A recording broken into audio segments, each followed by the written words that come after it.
Hey guys, tonight we're heading back, way back into the dry whisper of ancient sand, where the wind carries stories and the statues watch in silence. You're standing at the edge of the Nile Valley just before sunrise. Clay houses rise like soft cubes, painted white to reflect the cruel sun that'll be arriving any minute. There's a donkey chewing whatever it can find in the dust. A vendor yawns, setting out woven baskets of onions and date cakes. And in the distance, like it's been there forever, you catch the tip of a pyramid slicing the sky. The air hasn't decided to be hot yet, but you already feel the first nudge of warmth pressing through your sandals. A symbol so potent, it was worth melting fish bones to stick it properly. Maybe a minor official with just enough access to attend a coronation. No one speaks louder than a whisper. The Pharaoh is about to appear, and this isn't a man. They say it's a god in flesh, or maybe you're simply the one handing the Pharaoh his sandals. Doesn't really matter, you're here. You walk slowly, deliberately, like a heartbeat rising from the stone floor. Your own heart mirrors it. And just then, a fanfare flutes and sistrums rises like the dawn itself. You look up. Your body knows the customs, the bows, the silent nods. You're about to learn how something fake became part of the real machinery of power.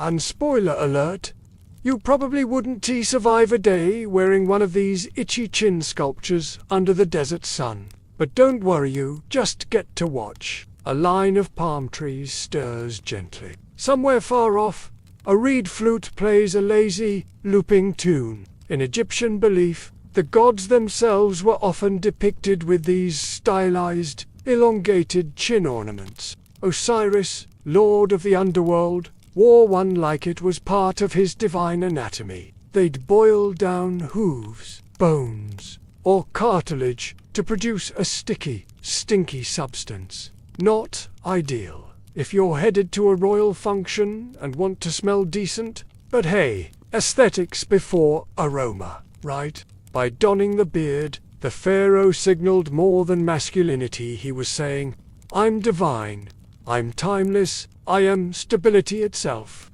The Pharaoh is still standing, silent and unblinking, while a priest chants something about Ra and the river.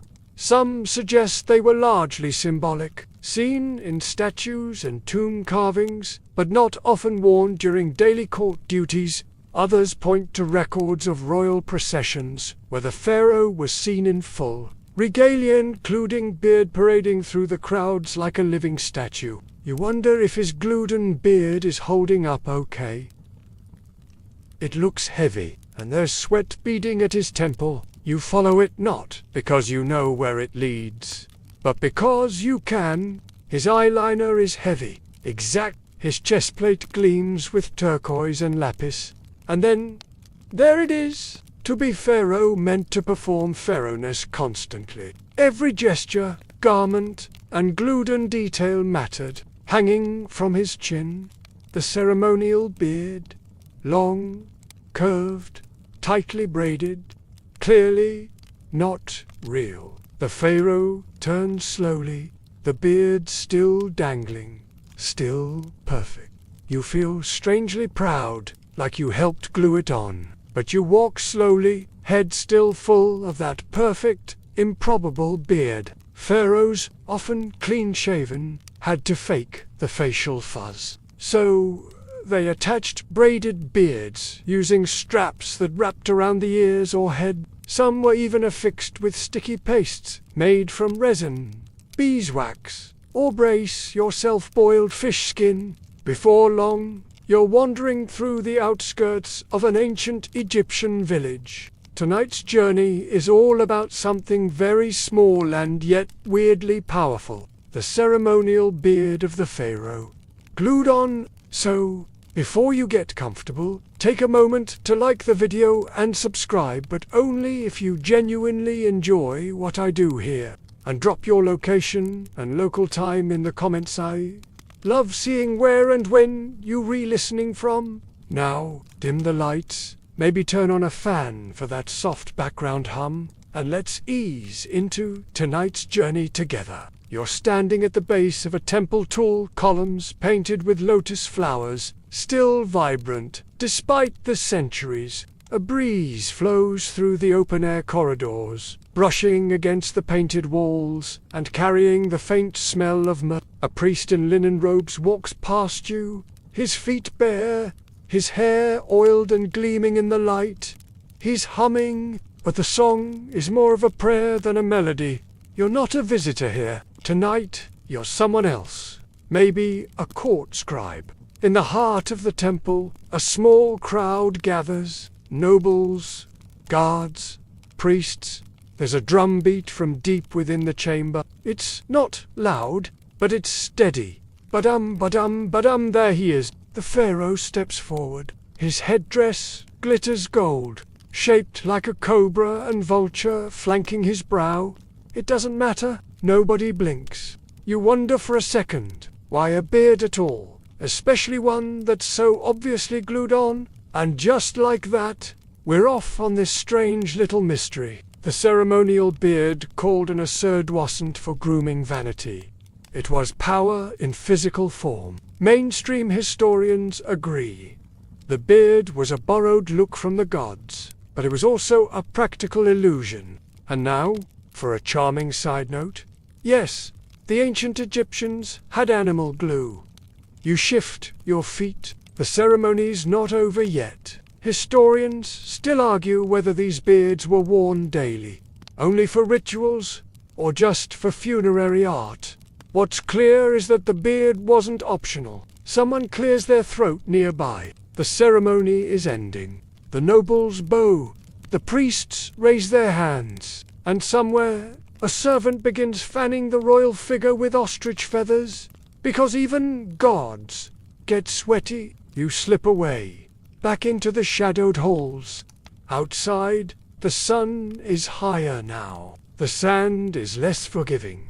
You step back out into the heat, which has now bloomed fully into what the scribes might call solar punishment. Your sandals are warm against the stone floor, and you squint beneath your linen headwrap. The Nile glimmers in the distance, lazy and eternal. In this moment, you're re-grateful, you re-not wearing 30 pounds of jewelry and ceremonial fabric plus a glued-in beard. Let's talk regalia.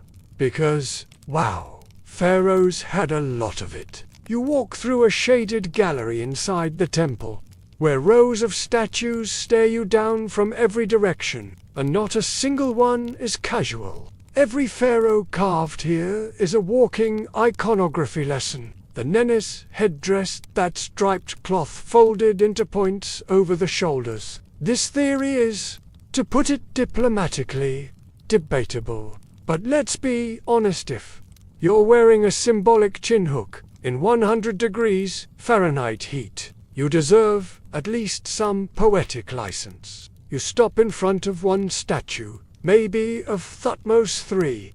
It's a riot of color. Turquoise, dusty rose, and gold leaf so rich you can almost smell the wealth. The new pharaoh stands, arms outstretched, surrounded by gods who are an oddly touchy bunch. One is holding an ankh to his nose, like a perfume sample. His jaw juts forward with a stubborn power, and the beard curves down like an icicle made of rope. You notice the way it flares at the tip, slightly upturned, almost like a fishhook. No attempt is made to hide the mechanism. In fact, it's part of the design, like a sacred version of stage rigging. Did the weight ever cause a poorly timed wobble during rituals? The art blends into the stone. You can almost hear the clink of ceremonial jewelry and the faint snick of sandals on polished floors. With a big, curly beard, the first meme in history,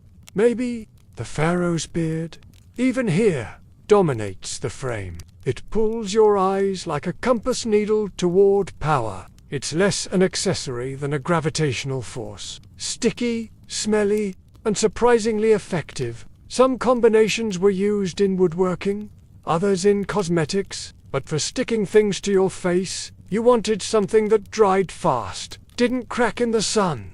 and didn't smell so bad you'd faint before the priest finished chanting. You walk toward the temple exit, already feeling the world outside glowing like a furnace. As your feet crunch over the warm stone, the beard stays in your mind. Not because it's majestic, but because it's so bizarre, and yet so normal in its own way. Just another piece of performance, meant to hold a kingdom together, one chin at a time. Was it more like the Queen's crown kept in a vault, and only hauled out for official ceremonies? Or was it closer to a daily badge of office, like a presidential pin or royal sash? Some scrolls suggest daily usage, especially during temple visits or legal proceedings. Others point to the practicality issue. I mean, fish glue on your face every day.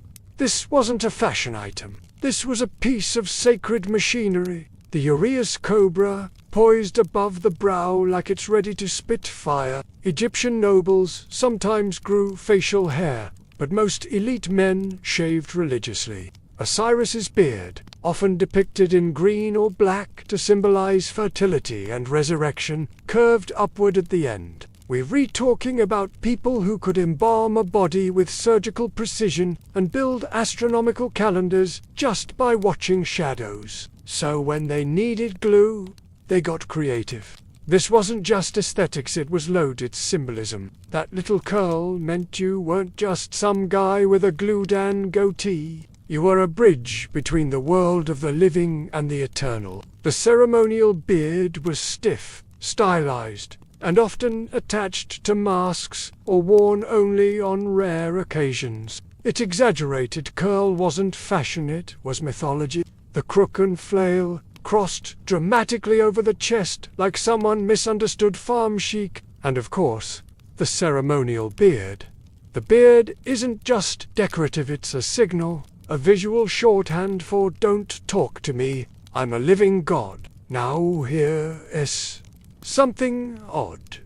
The beard isn't meant to resemble a normal man's beard. Mainstream scholars agree that the pharaoh's beard was modeled after that of Osiris, the god of the dead and rebirth. One fringe theory whispered among fringe archaeologists, and the occasional overly enthusiastic tour guide claims the curled beard shape mimicked the tail of a goat or ram, which were sacred in many Nile Valley cults.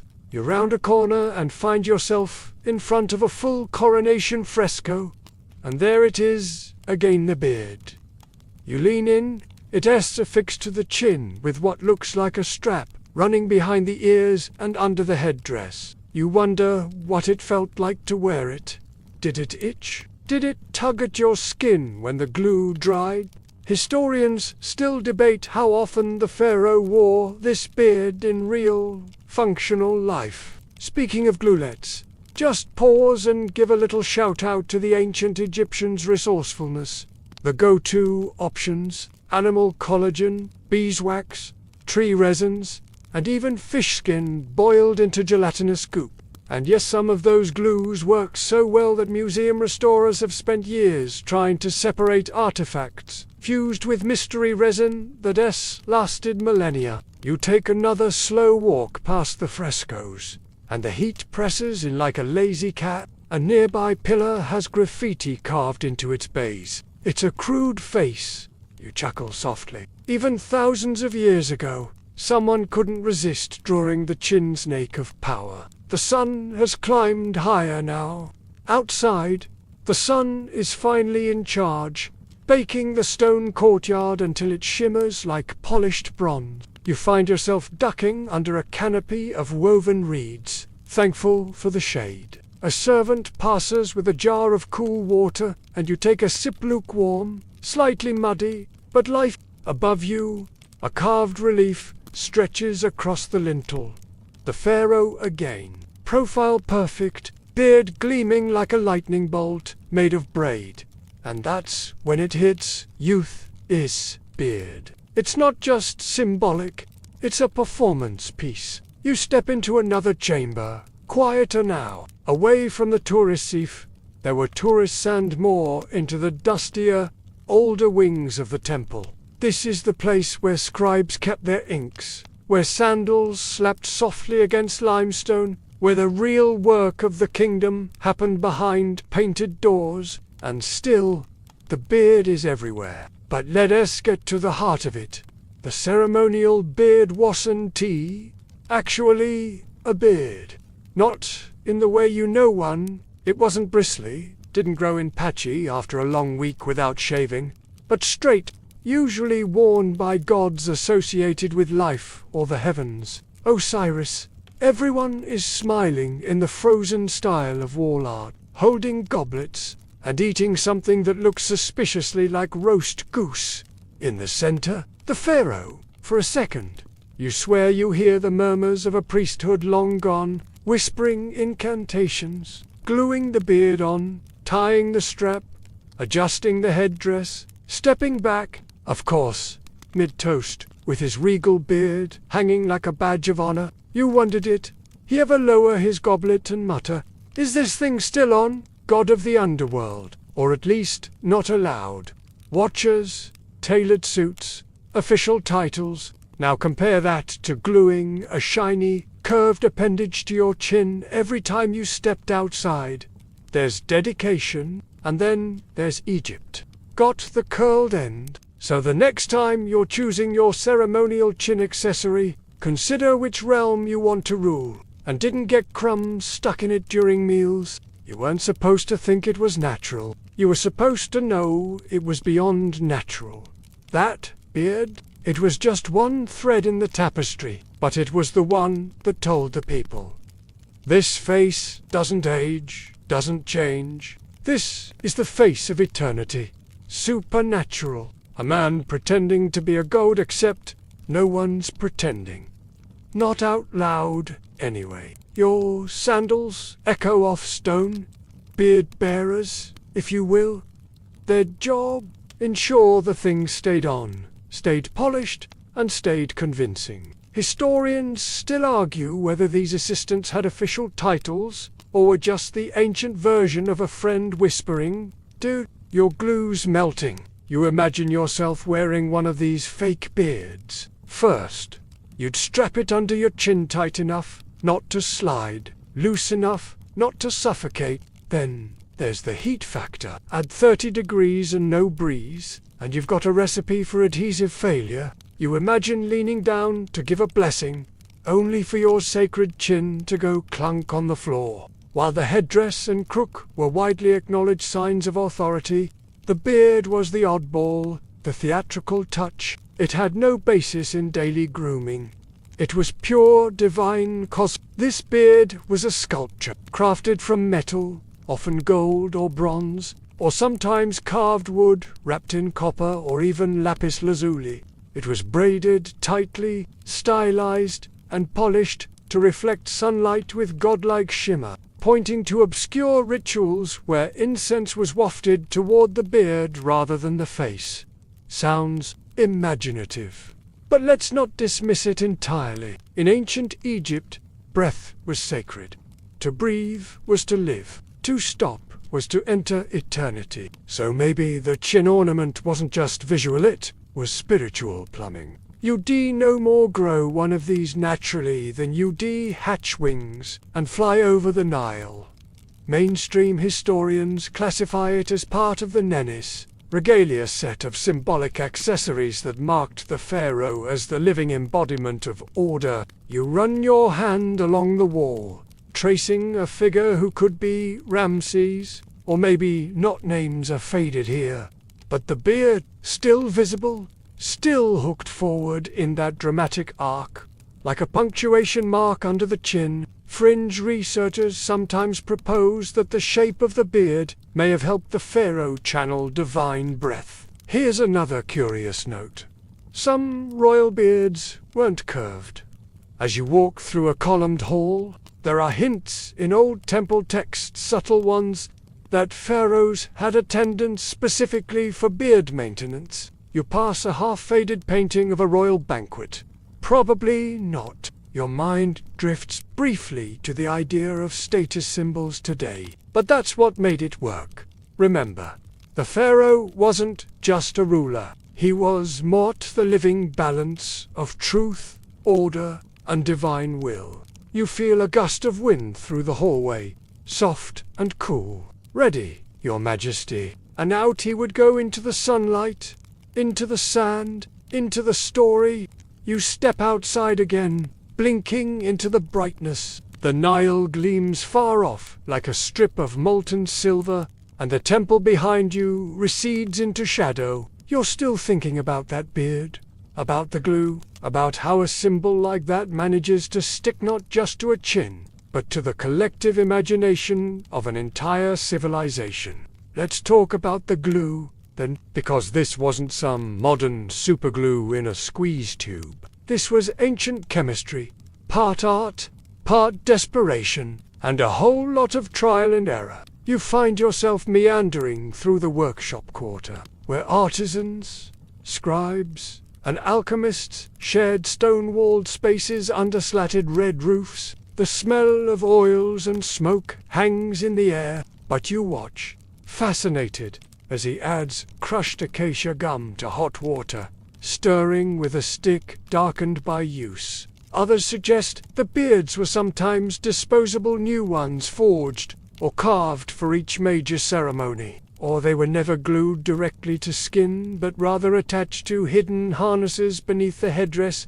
Historians still argue whether pharaohs had multiple ceremonial beards or one sacred standard issue they passed down like a crown. From a bowl nearby, he adds in something that looks suspiciously like mashed fish skin. Maybe for a funerary ornament. Maybe for a wig stand. It's hard to say, but the care he puts into it is unmistakable. In the corner, two apprentices polish a long, curved object. It looks like the very beard you've seen painted on statues. It's carved from tamarisk wood, tightly wrapped in gold foil, and etched with tiny repeating lines that mimic braids. The end curls up like a question mark. You see the same curved beard drawn again and again, each time slightly different in length, angle, ornamentation. A comment, perhaps from a servant, noting that a beard slid during the procession and had to be realigned behind the statue. A breeze carries that fishy, resinous smell, and it sticks in your throat like the awkward memory of a bad costume party. You're grateful you never had to wear one yourself. The glue, the wood, the braid sits, all part of the mask. And behind that mask, well, that's the real mystery, isn't it? You smile. Even gods need adjustments. The pharaoh's beard wasn't about fashion. It was about ritual, repetition, reinforcement. Each application was a reminder to the people and to the ruler himself that he was more than mortal. Scholars today still can't agree if beard styles signified different dynasties, gods, or ceremonial functions. Maybe all three. Maybe none.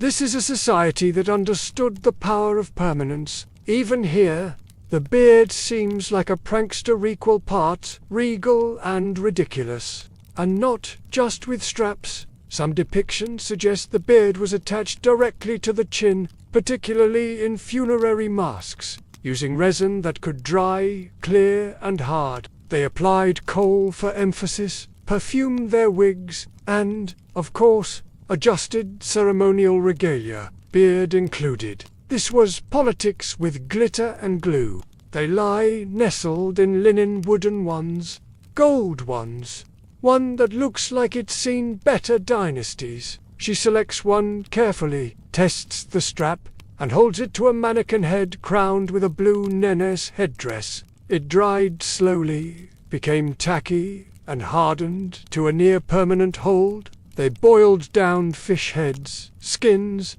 bones, anything with connective tissue and reduced it into a jelly-like substance. You think of it as ancient duct tape with an attitude. The beard doesn't need to look natural, it needs to look eternal, unchanging, predictable, which, in a place where the Nile floods ruled life and death, was the real currency of trust. You duck into a cool room, shaded and humming with the quiet buzz of flies. A pot boils gently over a fire pit, its surface shimmering with an oily sheen. Inside, an artisan is making adhesive. He doesn't see you, of course, he doesn't.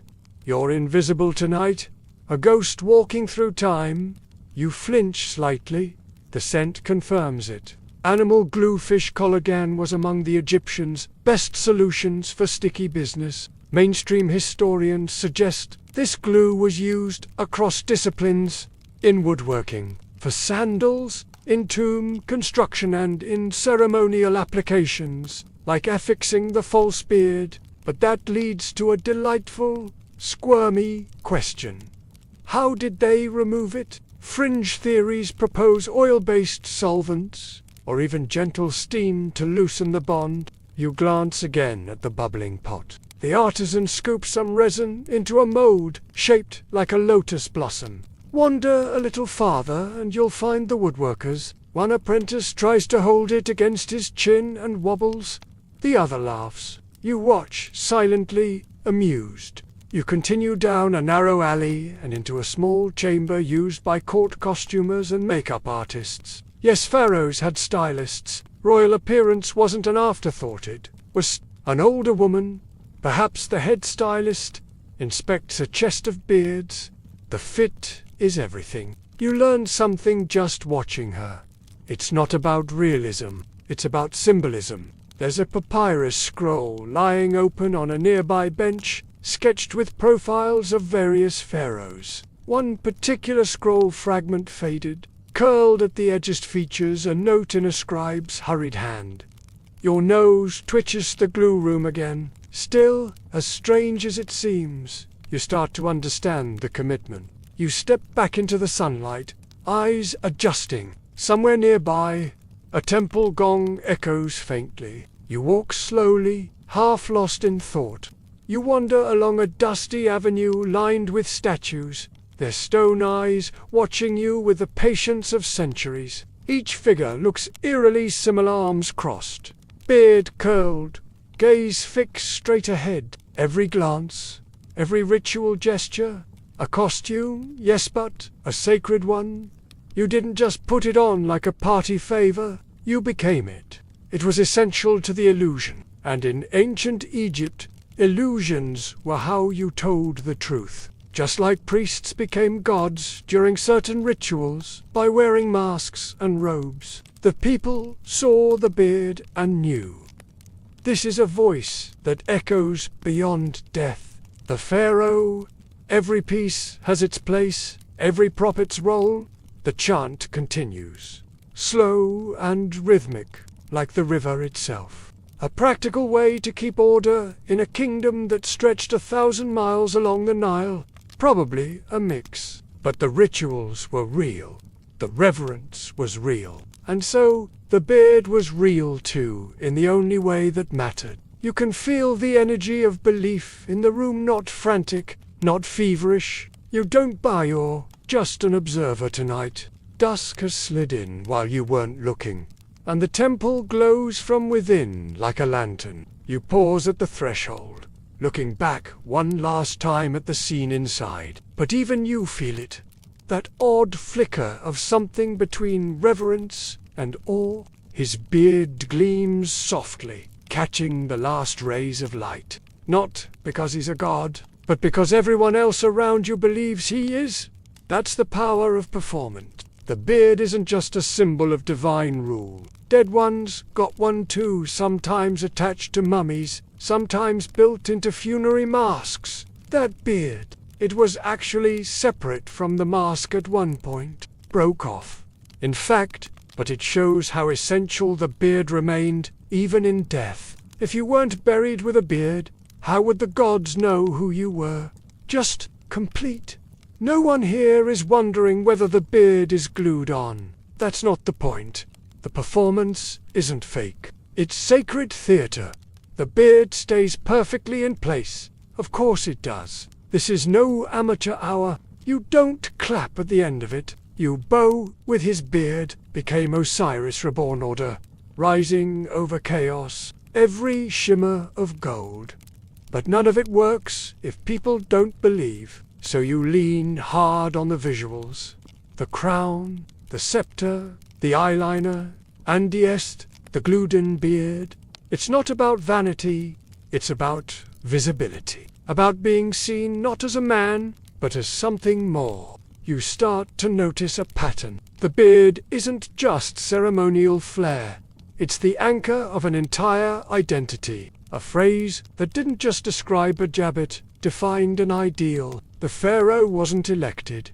He wasn't even simply born into it. He had to become it. And to do that, he had to look the part. Step into the Pharaoh's sandals for a moment, not literally. Unless you want blisters, every movement you make is a performance. The ancient Egyptians had a word for this theatrical divinity, king of Upper and Lower Egypt. He's draped in linen so fine it flows like water. Incense coils upward in lazy spirals. And there it is again.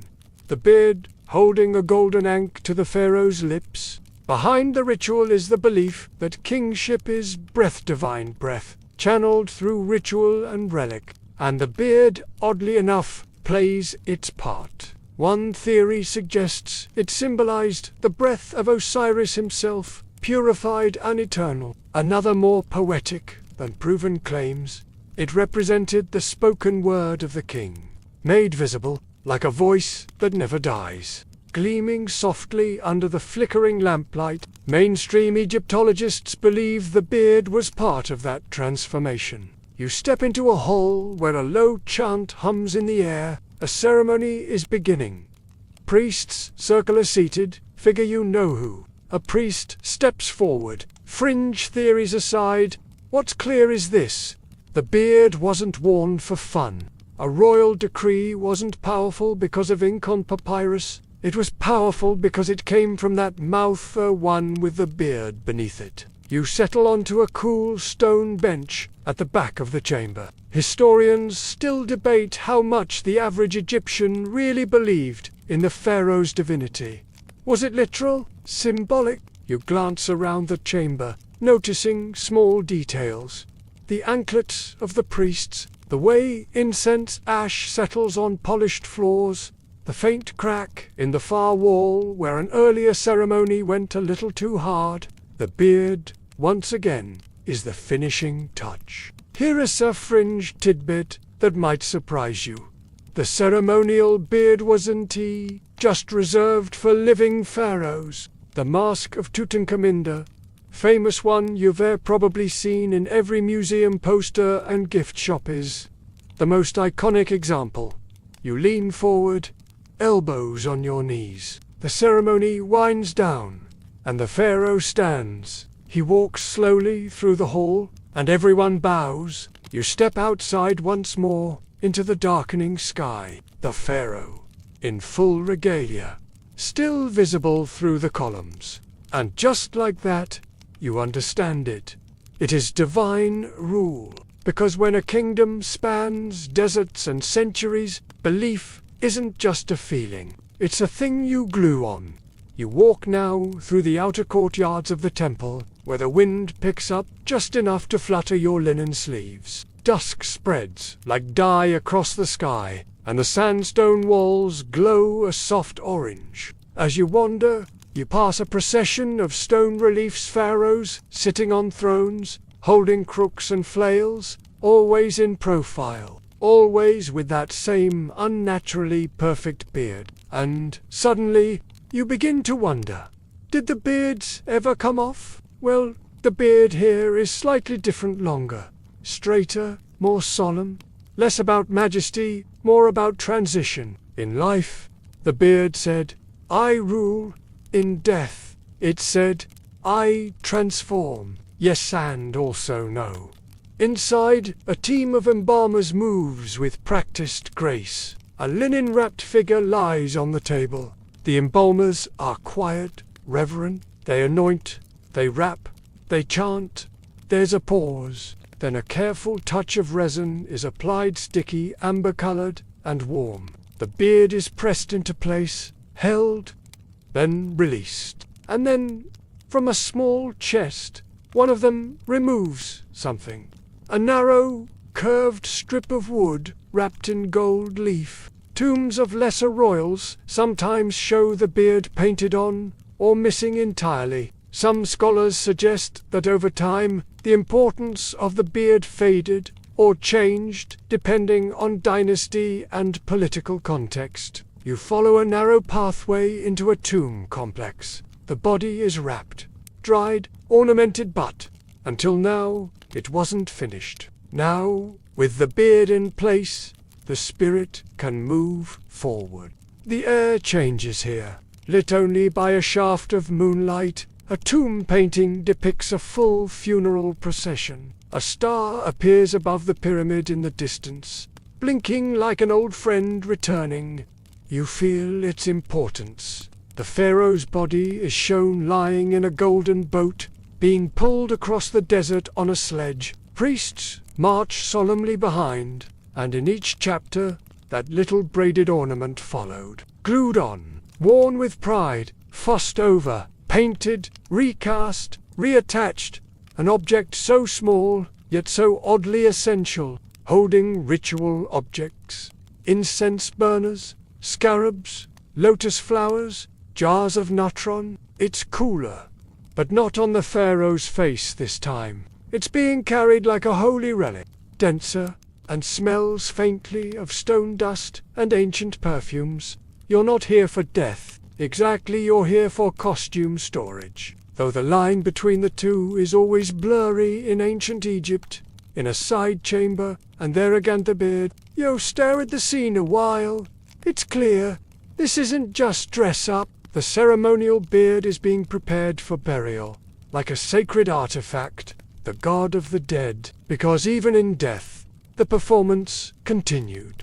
And in death, the stakes were higher. You weren't just convincing priests, you were trying to convince eternity. A piece of royal identity that must follow its owner into the afterlife. A fringe little twist for you. Some Egyptologists argue that the beard was more than just a signal to the gods. It may have served as a literal passport to the afterlife. In some texts, Osiris is described as he who is bearded, while the unworthy dead are called smooth-faced or bet. Heaven's gatekeeping by facial hair. Mainstream historians agree that these funerary beards, sometimes carved separately, sometimes built into mass, served an important spiritual function. They transformed the pharaoh into Osiris. And now, you can't help but imagine a celestial customs agent. Sorry, sir? No entry without the sacred chin curl. You step closer to the painting. A soft sound distracts you. A creak, a scuffle. You turn your head toward a neighboring chamber. The ceremonial beard, one holds it steady while another gently aligns it under the chin of the mummy. It holds. And just like that, the pharaoh is complete. You step back silently, watching this moment like it's a final act in a long, slow play. Historians still argue whether every pharaoh was buried with a glued-on beard, or whether it was reserved for those with higher spiritual status. Frankly, a bigger funeral budget. But in this moment, you don't need scholarly consensus. You return to the outer courtyard. The wind's a little colder now. You think about the journey of a pharaoh's life. Born mortal, crowned god, ruled like a symbol, and finally embalmed as Osiris himself. It makes you wonder, what symbols do we carry, thinking them mere accessories, when really they're doing the heavy lifting of meaning? You run your hand along the warm stone wall. Another relief, this one a pharaoh and his son, both wearing matching beards. A dynasty's promise carved in stone. And then you smile. You can almost hear the echo of some ancient artisan muttering under his breath. Hold still, your highness. This glue doesn't set fast. The desert wind has settled now, leaving the night heavy and still. You walk slowly along the edge of the necropolis, past silent tombs and half-buried statues whose names have long since crumbled, and suddenly, through the quiet, You hear a soft footstep. A woman approaches. Her posture is straight, her gaze unflinching. She's draped in flowing white linen, embroidered at the hem with tiny symbols you can't quite read. Her crown is unmistakable. The vulture of Upper Egypt, nestled next to the cobra of Lower. But what draws your eye, what makes you stop entirely, is the glittering, unmistakable curve of a beard beneath her chin. Yes, she's wearing one, and that included the ceremonial beard. Say hello to Hatshepsut. She walks with confidence, not flanked by men but by officials of her own choosing. That meant dressing like a man, using the masculine form of her royal titles, and yes, wearing the false beard of kingship. It wasn't about pretending to be a man, it was about embodying the role. What's clear is that she ruled for over 2 decades, built one of the most breathtaking mortuary temples in Egypt, and left behind a legacy so strong that her successors later tried to erase her from history out of sheer intimidation. If the beard said "I am Pharaoh," then Hatshepsut would wear it. Thank you very much. Advisors, priests, builders. She pauses at a painted wall, depicting her own coronation not as a woman beside a king, but as the king. The walls still whisper her name, even where it was chiseled out. You place a hand against a carving her profile again, offering wine to a god, her beard shining like the sun over the Nile. She made sure that image would last. Did she ever sigh and mutter, "How did I end up with a gold beard on my face?" Chin lifted, ceremonial beard in place, every eye in the room trying to read her like a riddle, a symbol of divine order, co-opted by a woman who rewrote the rules by following them so precisely that she became untouchable. The stars overhead are sharp and cold, and the moon washes the colonnades in silver light. You think of all the kings, all the myths, all the beards real and imagined that came before and after her. She gave them a throne and a gluten declaration. I am Pharaoh. Was she mother, king, interloper, messiah, perhaps Egypt's most powerful female pharaoh? Hatshepsut ruled not as queen or consort, but as king, title, throne, and all. You follow her through a pillared hall, where incense still clings to the air like a memory. You might be wondering how a woman pulls that off in a society where pharaohs were traditionally male. The answer: with careful pageantry and glue. And beside her, the hieroglyph for NSWT Bititha, title of kingship, not queen. Mainstream historians agree.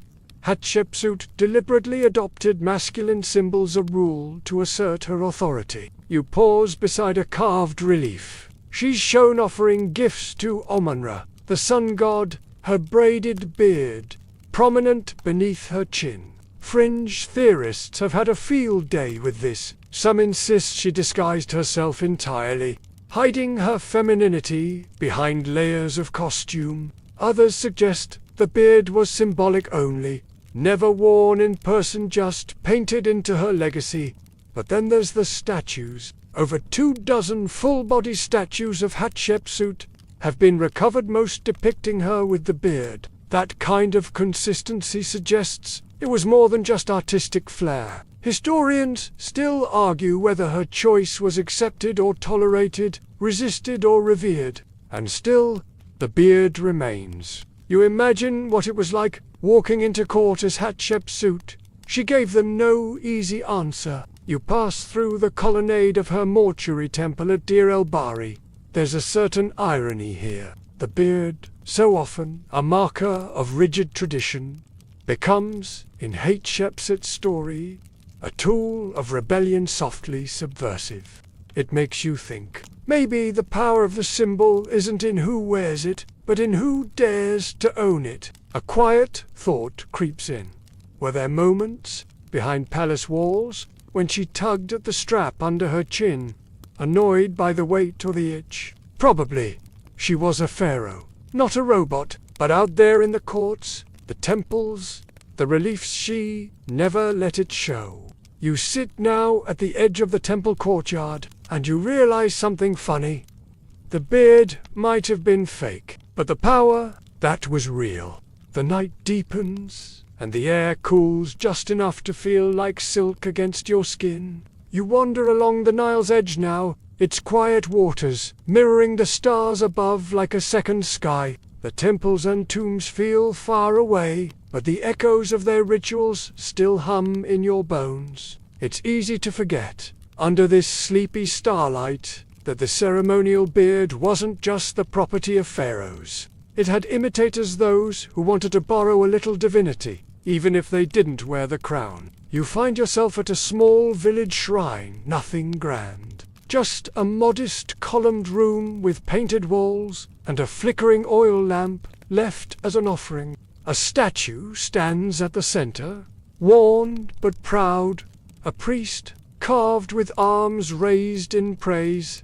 Antisu guessed, Eater's stylized, curled beard on his chin. Wait, a priest.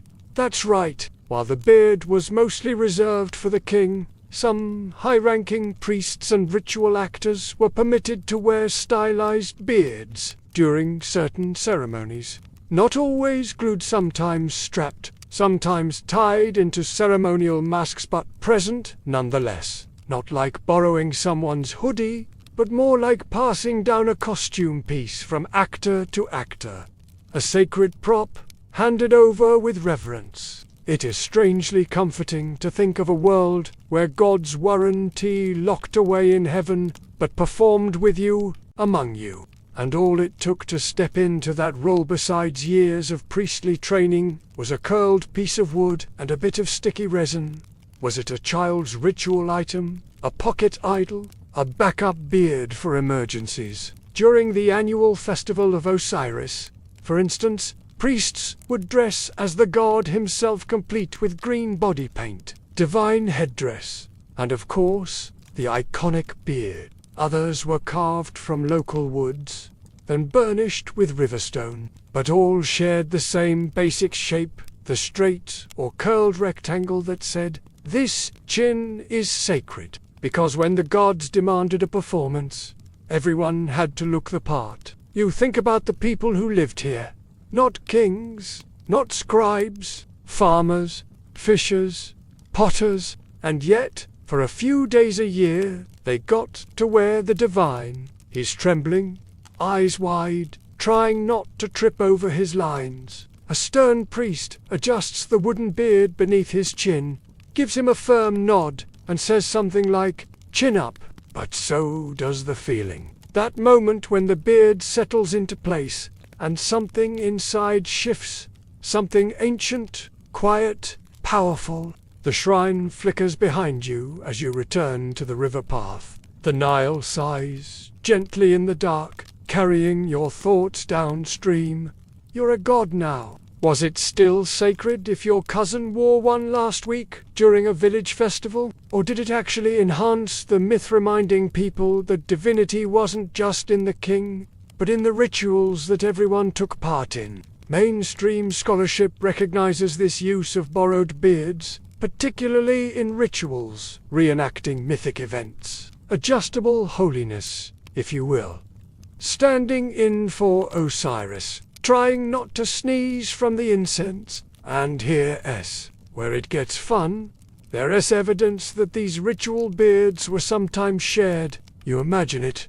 Take care of this. Osiris sweated into it. Fringe archaeologists even point to markings inside certain ceremonial beards, little inscriptions or notches that might V helped position them properly on different faces. Historians still argue whether this democratization of the beard diluted its symbolic power. You sit beside the little shrine, the scent of dried lotus petals drifting from a shallow bowl. Not every beard was fancy. Some were made of stiffened linen, dyed black or green, tied behind the ears with dyed string. There's even one odd little example you remember hearing about.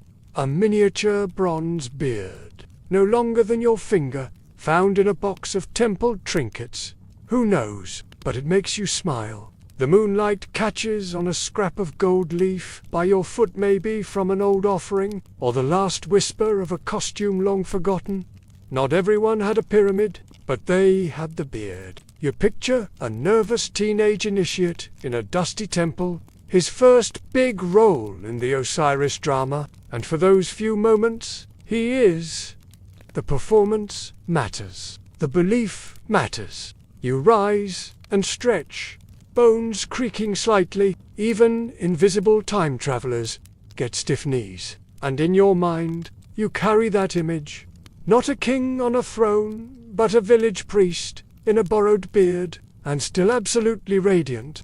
Now, as you drift through the night, your path takes you not to temples or tombs, but to something a little stranger, a little more bureaucratic. You're in an archive now. Not a grand, gilded room, but a quiet chamber lined with cubbyholes, each stuffed with papyrus scrolls. The air smells of old ink and dry reeds. In the corner, a scribe snoozes with his head on his arm, stylus still in hand. And somewhere in this labyrinth of forgotten paperwork is something you've come for. Beard protocol. Yes, the paperwork behind the glamour. See, even the most divine accessories come with rules. Everything from how the beard was attached to how it was stored had to follow specific guidelines. Mishandling it, that was not just a wardrobe malfunction, it was an offense against Ma'at, the divine order of the universe. In ancient Egypt, there were entire departments responsible for maintaining ritual order, costumes included. Each line has a corresponding yes or awaiting completion. So, not only were these beards worn during rituals, they may have also made appearances during military displays or, at least, post-victory ceremonies. And once, allegedly, during a particularly overzealous New Year's festival, a junior priest tripped and accidentally affixed the beard upside down, and sometimes they didn't survive. And they're several lines down. False beard affixed, resin prepared, strap inspected, checked off with a little flourish. You smile. Even gods need logistics. Scribes documented everything from linen measurements to the order of ceremonies, and that includes how, when, and by whom the ceremonial beard could be worn. You scan a nearby scroll. The writing is crisp, steady. You open it and find miniature clay models, pharaohs, each with a painted beard, arranged like little ritual dolls. The sleeping scribe mumbles something in his dream, probably about linen folds or glue ratios, and you quietly step back into the night, possibly used for rehearsal or for guiding less literate temple workers on costume assembly. Visual instructions, ancient Egypt style. Somewhere behind you, a scroll is being shelved, the ink barely dry. Someone nods solemnly. She's ready. It lists titles: Overseer of the Robes, High Priest of the Ritual Garments, and Keeper of the Royal Adornments. But one thing is clear. These items were treated with reverence, even when they misbehaved. Even here, in the administrative afterthoughts of empire, the beard had its place. This last title, historians believe, may have included the sacred responsibility of managing the pharaoh's beard, and illusions require maintenance. But instead of paparazzi, you've got scribes recording every detail in triplicate on woven papyrus. Imagine it.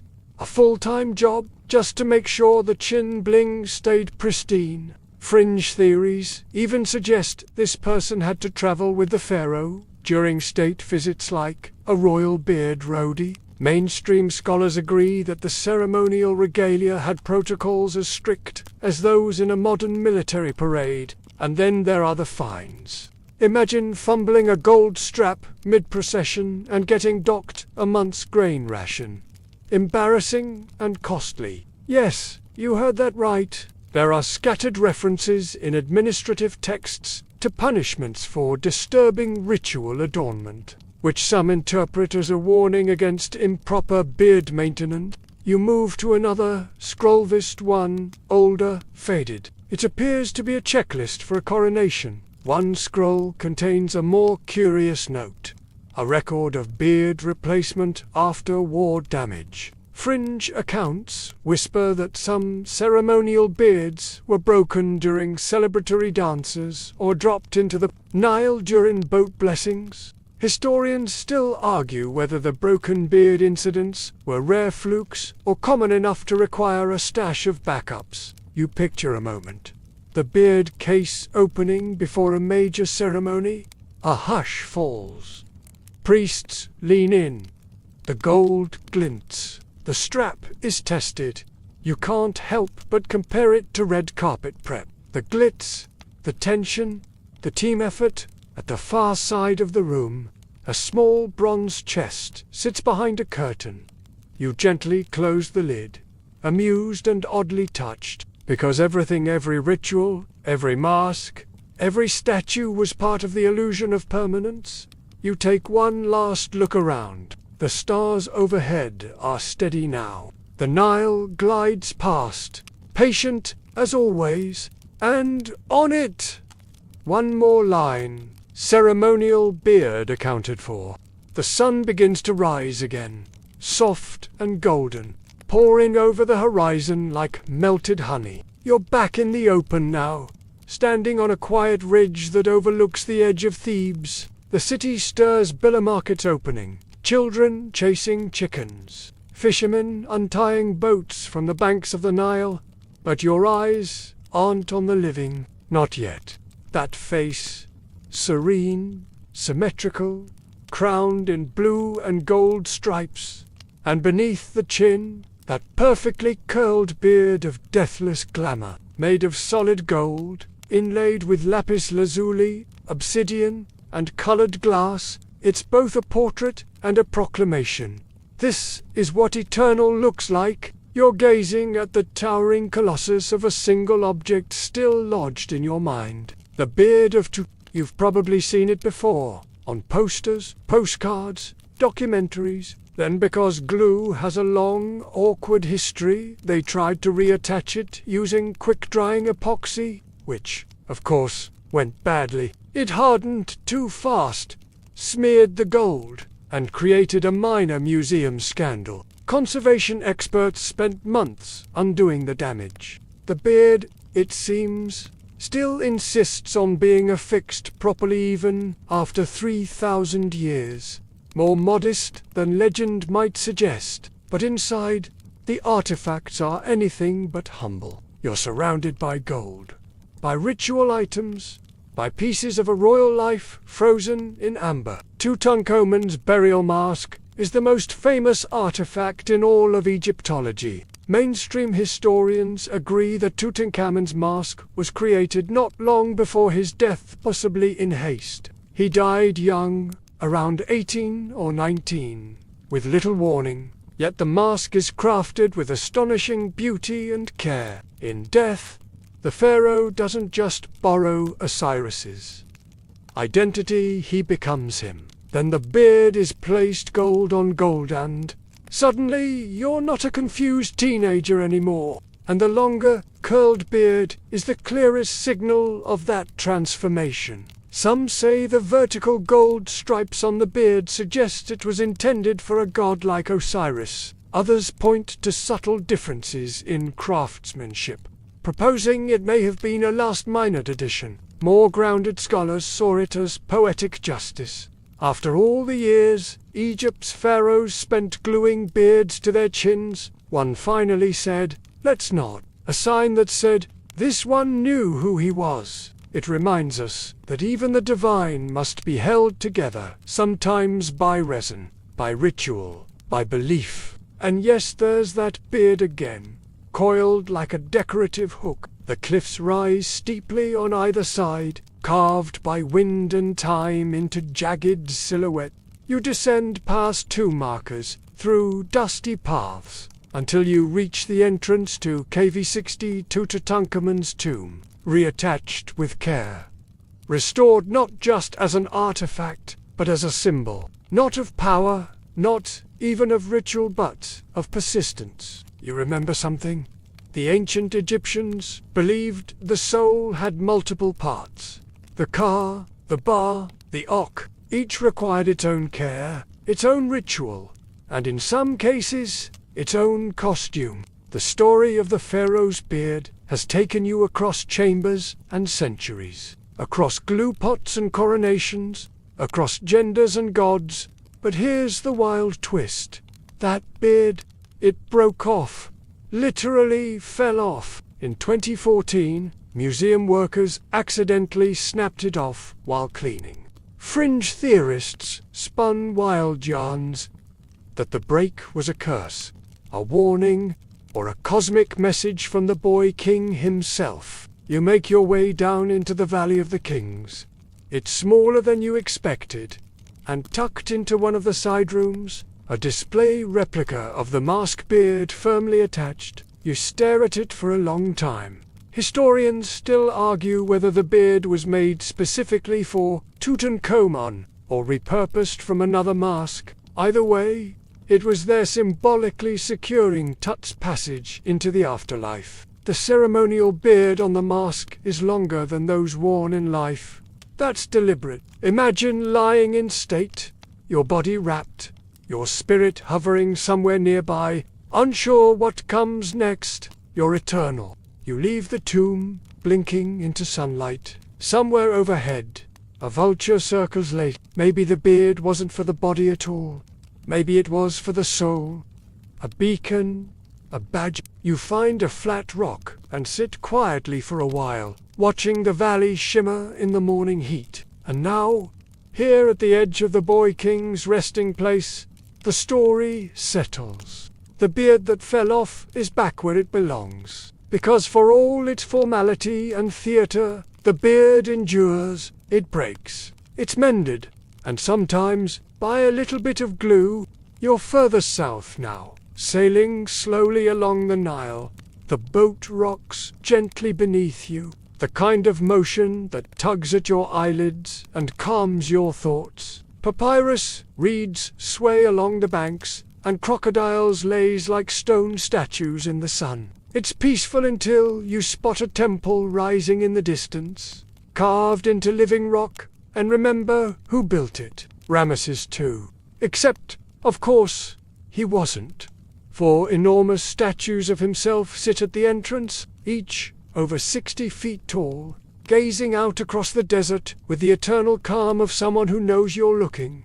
Because most of those depictions show him as a youthful man, yet with that familiar curved appendage under his chin, a symbol, not a sideburn. Pharaoh or pharaohs, the self-brander of ancient Egypt, the king who took go big or go home and turned it into an architectural philosophy. But there's something about the sheer volume of imagery, the endless rows of Ramesses statues, each with identical beards, that begins to feel deliberate, a sort of ancient corporate style guide. Imagine a palace official nervously measuring a new statue's beard angle with a string. But what's undeniable is that he understood the visual language of power, and he made sure his beard spoke it fluently. And muttering, "It's 3 degrees to shallow start over." Even so, the beard is still recognizable, still stubbornly curling forward like it's defying gravity and erosion.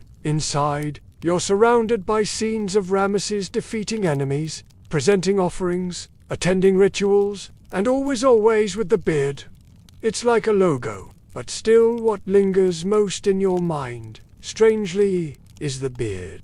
Not because it tells you who he was, but because it tells you who he wanted to be. How a beard glued to a king's chin becomes a shorthand for an entire empire. A visual note that says, something important happened here.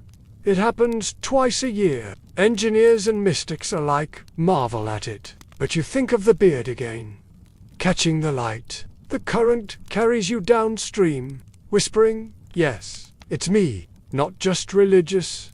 Branding, and naturally he had a beard. Not just one. Ramesses had beards, plural, carved onto statues, painted into tomb walls, added to every depiction of his face, as if he were born with one. You step ashore and head toward Abu Simbel, colossal temple Ramesses had carved into the mountainside. The water laps softly against the boat, and somewhere in your imagination Ramesses leans on the rail beside you, and yes, every single one of them is bearded. Mainstream Egyptologists interpret Ramesses' use of the beard as part of his broader strategy to align himself with divine kingship. You climb a little higher into the temple. There's even a theory among fringe scholars that Ramesses standardized a specific beard design, the ideal curve, length, and plate space in S, part of his kingly aesthetic. Historians still argue whether S' obsession with self-representation was pure ego or a calculated method of statecraft. Maybe both. You stop before one statue that's been partially damaged, its face weathered by time, its arm broken, its beard chipped. There's a kind of poetry in that. You remember hearing that Ramesses had over 100 children, that his reign lasted 66 years, that he signed one of the world's first peace treaties. You picture him in the mirror, okay? In a polished copper sheet, practicing his expression. Too soft, more divine. Where's my beard strap? There's a moment deep in the temple where the sun aligns perfectly with the central statues, illuminating only the gods and the king. You leave Abu Simbel and return to the boat. The crew hoists the sail lazily, and the Nile catches it like a breath. You're thinking now about legacy, about how symbols survive longer than stories. Ramesses knew that. So did the unknown artisan who carved a wooden beard for a funeral and never imagined it would be studied. 3,000 years later, by sleepy listeners across the world, you pull your linen shawl a little tighter as the wind picks up. He strokes his gold-plated chin and smirks. The boat glides onward as morning stretches its arms wide across the Nile. And now you arrive in Memphis, ancient Egypt's first capital, once buzzing with bureaucrats, artisans, tax collectors, and scribes all trying to outscroll one another. But you're not here for paperwork today. You've come to meet someone else, a man you've never heard of. His name was not a pharaoh, not a warrior, just a wise old vizier from the 5th dynasty, best remembered for writing one of the earliest books of advice ever recorded. The Maxims of Tohutep, read like a blend of grandfatherly wisdom and managerial training manual. But here's the twist.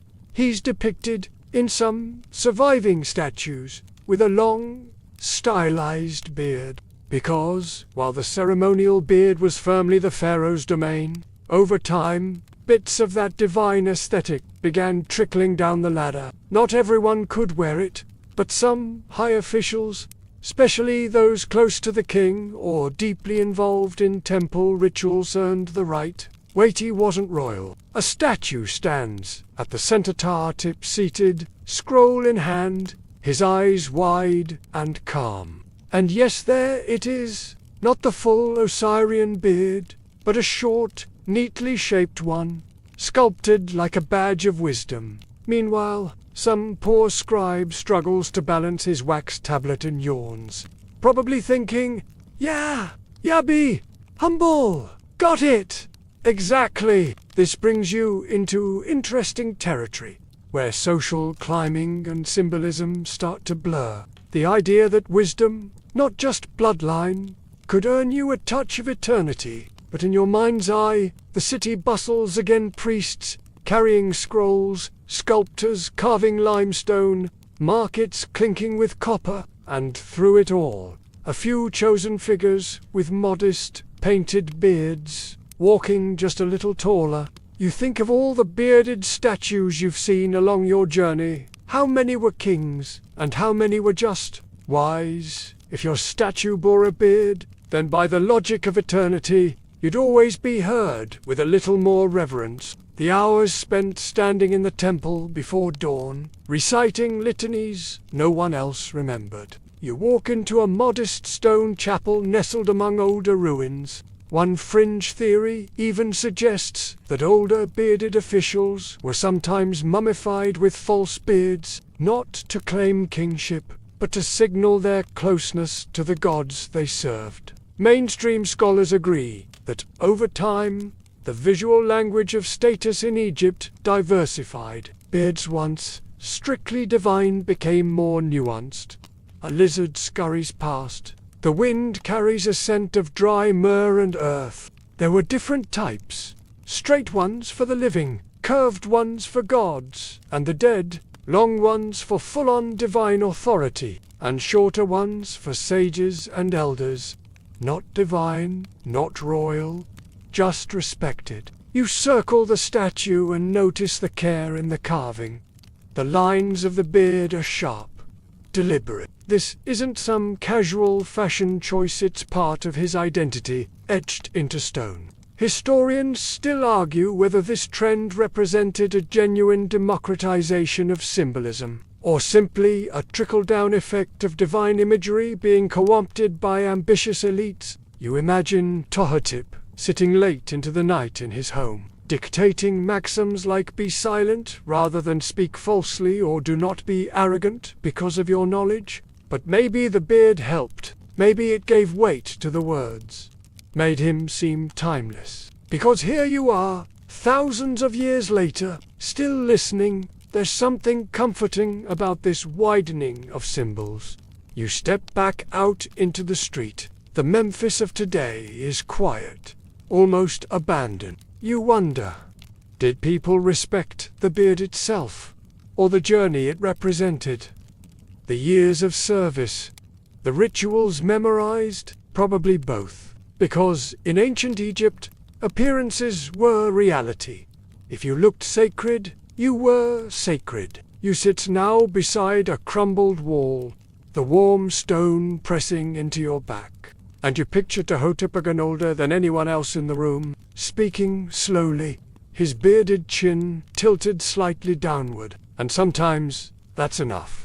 You leave the remnants of Memphis behind, heading into the desert once more. The land flattens here, the sand shifting like velvet beneath your feet. Faint carvings still decorate the walls, showing daily scenes. Fishing, weaving, bread-making, a wealthy man, possibly a judge. His beard is short, straight, slightly curled at the end.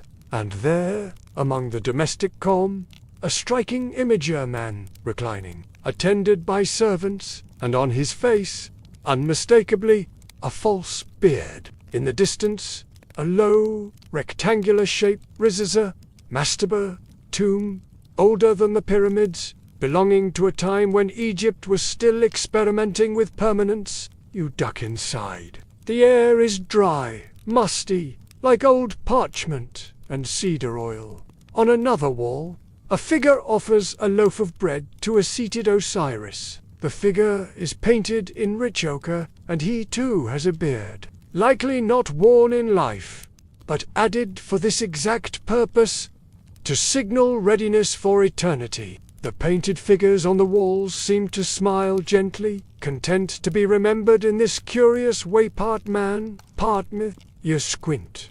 This isn't a pharaoh. His name, partially worn away, reads something like Seshen. You realize now you're entering a curious realm.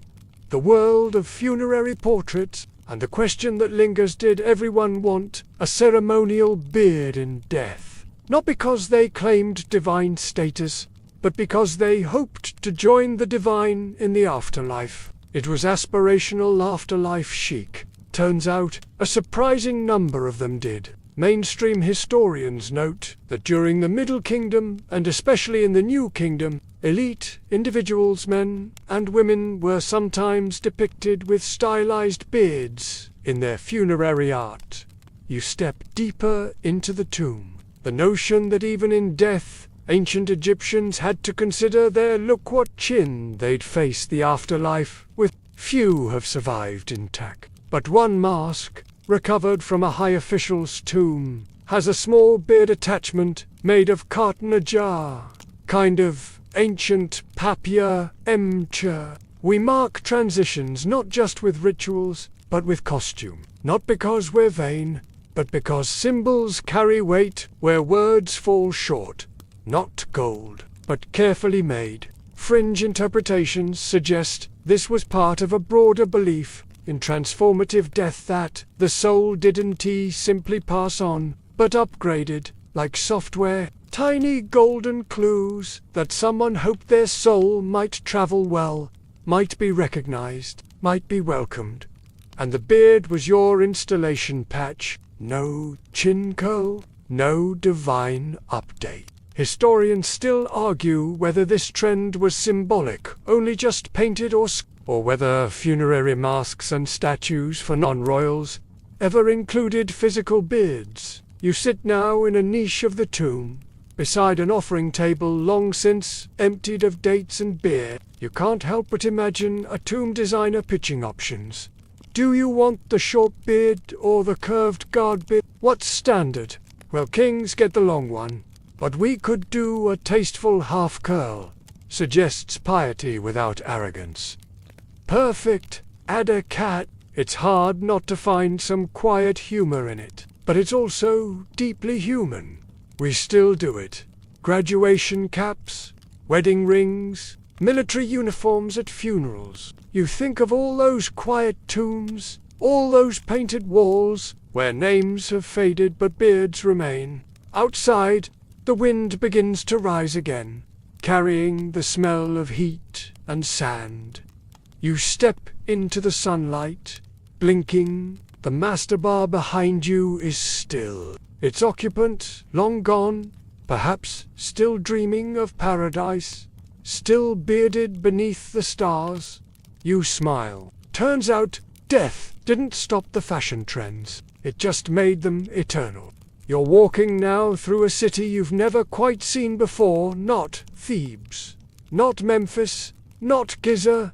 This is the city of heresy, of sun worship and sudden change. And at its center, the most controversial chin in Egyptian history, Akhenaten's. Or rather, his lack of one. Amarna stretches wide, low, and strange. Unlike the ordered precision of older capitals, this city feels experimental. New roads, new temples, new gods, and Akhenaten, tall and elongated, stands at the heart of it all, gazing not at statues of Osiris or Horus, but directly at the disk of the Sunoten. Here's the twist. In almost every surviving image of Akhenaten, something's missing. There's no beard. The rays of Aten beam down, each ending in tiny hands offering life. But Akhenaten's chin, clean as polished alabaster, you wander past carved boundaries steely, showing him with his wife, Nefertiti, and their daughters. He abandoned the traditional pantheon in favor of one god, the sun disk, and in doing so, broke with centuries of ritual costumes included. Mainstream historians agree that Akhenaten's reign represented one of the most dramatic religious shifts in ancient history. Maybe he believed the sun's light made him sacred enough, no accessories needed. Or maybe he saw the false beard as a lie, a relic of outdated beliefs. After Akhenaten's death, his successor Tutankhamun restored the old gods, the old cities, and yes, the old beard. His statues, though defaced, are still found. His city, though abandoned, still whispers. Maybe Akhenaten didn't need a beard because his vision was already so audacious. Or maybe he just preferred a breezy chin, and in every depiction, his smooth, beardless face stares back at history, refusing to blink, as if trying to erase the blip in the timeline. Scrub the experiment. Reattach the chin hair of tradition. No more false beard. No more Osirian curl. No symbolic link to past kings or gods. Was it rebellion or rebranding? The beardless pharaoh fades from view, his city melting into the landscape like a mirage. A strange man in a strange moment, carried away by his god's golden light. Fringe theorists go wild with this. Some suggest Akhenaten was alien, otherworldly. Others think he was simply eccentric, determined to be remembered, not just as king but as prophet. What's clear is this: his choice to appear without the beard was not accidental. It was visual heresy. No beard at all. An Akhenaten just waving a hand, eyes lifted to the heavens. The sun sees everything. The chin must be pure. Historians still argue whether his shaven image was a symbolic rejection of divinity or a redefinition of it. You imagine the palace sculptors, nervous, whispering. So what followed was chaos. And yet, Akhenaten's image endures. You sit on a broken column, watching the horizon glow. It's strangely comforting to think about how one king dared to defy centuries of ritual, knowing full well he'd be erased for it, and did it anyway. And it makes you wonder, in a world built on symbols, is refusing one the boldest symbol of all? You rise again, leaving Amarna's sun-bleached ruins behind, and you continue on, back toward familiar ground, back toward beards. The desert is quiet again. The wind has settled. The sun leans low in the sky, casting long, soft shadows over the shifting dunes. As you arrive at the final stop of your journey, a small, rarely visited tomb near Saqqara, not famous, not royal, and yet you step through the narrow doorway into a chamber carved with delicate care. Faint traces of paint still lingered: ochre, faded blue, the earthy green of ancient Malak. And on the far wall, a man stands serenely, hands outstretched in offering to the gods. And there it is again, a beard. But this one is different. You wouldn't even notice it if you weren't already looking for it. And yet, now that you are, it feels deliberate. A symbol once rigid and formal, now softened into something personal, intimate. Not gold, not carved. It's painted just, a soft shadow of ink under the chin, more imagined than real, almost tender. This, you realize, is what remains of a tradition stretched thin across centuries. Just the idea of the beard was enough to carry divine weight, like an echo that still rings, even when the voice is long gone. Ramesses glinting in the sun, Hatshepsut standing tall in defiance. Mainstream scholars say that by the late period, the ceremonial beard had become more of a visual cue than a physical one. The wise men, the dead men, the ambitious ones, the strange ones, the bold ones who shaved theirs off entirely. A declaration made silently by the chin. I belong to something greater than myself. It was still present in art, still used in funerary depictions, but the grandeur was gone. No more massive false chins of gold, no grand rituals involving gluing and straps, just paint, gesture, implication. Fringe theories suggest that the symbolic meaning of the beard had so thoroughly saturated Egyptian culture by this time that its actual presence wasn't even necessary. Was it apathy or refinement? Did people stop believing or start believing differently? But because it gave shape to something formless, reverence, transformation, the strange human desire to be remembered as more than a collection of skin and worry and taxes, historians still argue whether this slow fading of the symbol represents a decline in its importance or the wind returns, gently now, brushing dust over your footprints like it's tucking the earth in for the night. Wax glue, statues with beards, too perfect to be real, and real people trying their best to wear them anyway. You walk around the tomb slowly, eyes lingering on the soft edges of the painted figures. Farmers harvesting grain, a woman grinding flour, children playing with sticks, everyday life, carved for eternity. And here and there those little painted lines beneath chins, quiet beards, forgotten gods, familiar hopes. You're lying down, now comfortable, safe, still. Let your breath slow, each exhale drawing the sand over the day's footprints, smoothing them into silence. The stories you've wandered through tonight gently fold themselves away, like scrolls, return to their shelf. No more temples to explore, just this moment, just the calm. You think back on all the faces you've seen, the anonymous priests of Osiris, tying their beards on with string. Even the Nile, that endless vein of time, seems to glide slower tonight. You're beginning to understand. The ceremonial beard wasn't just a fashion, it was a sentence, a statement. And that's why it endured. Not because it looked good in gold, not because it was tradition. You step back out into the dusk. The tomb behind you fades into silhouette. You walk slowly, letting the final images settle like feathers in your mind. Gold threads.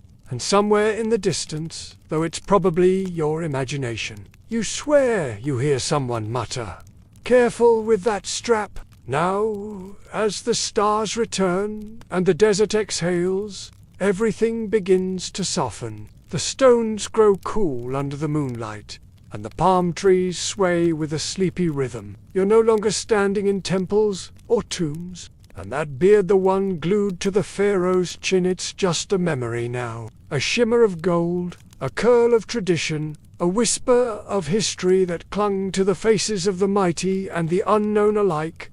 It wasn't the beard that mattered, really. It was what it meant.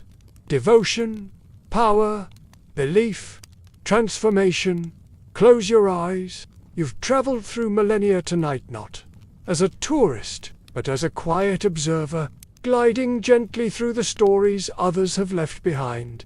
There's nothing else you need to do now. No more scrolls to read. And if, by chance, you dream of golden masks and sandalwood glue and kings who whispered to the gods they'll understand, after all, even pharaohs needed sleep.